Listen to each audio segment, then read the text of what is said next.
Le film qui suit résume par séquence le spectre des inondations qui ont sévi dans les bananeraies de Tambacounda.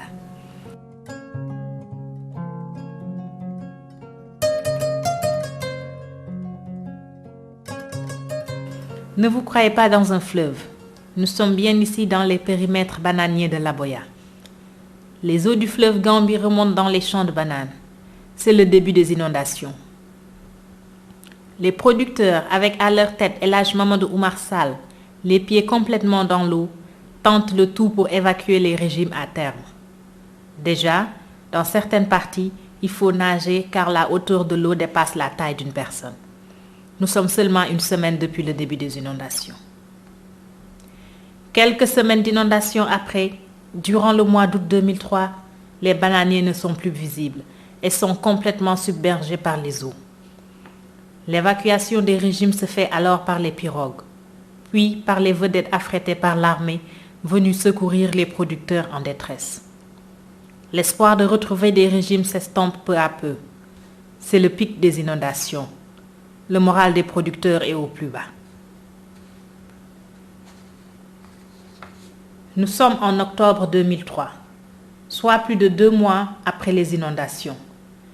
L'eau s'est retirée en 3 jours. Un spectre de désolation très poignant. Les dégâts constatés sont énormes. 745 hectares de bananes endommagées. Une dizaine de motopompes emportées par les eaux et des systèmes d'irrigation complètement détruits. Des habitations et le cheptel détruits. Des puits submergés entraînant un déficit en eau potable dans les villages.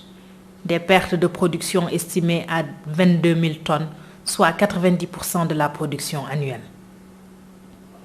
À l'heure du bilan, le collectif des sinistrés, composé des producteurs de l'UNAFIBS et de la Provac, et mis en place pour gérer la situation de crise, estime à 4 184 millions de francs CFA les pertes subies par les producteurs de bananes de Tamba. Au total, 57 GIE de producteurs et 15 villages ont été touchés par les inondations.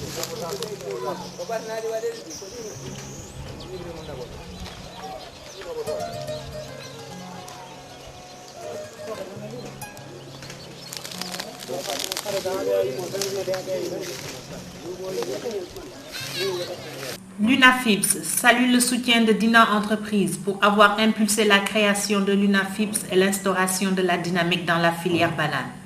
L'État qui a déclenché le plan Orsec et mis des vedettes à la disposition des producteurs pour l'évacuation des bananes à terme. L'UNICEF, la Caritas, l'ONG Kenkeliba et surtout le PAM pour l'assistance des populations en vivres, en soins et en couverture.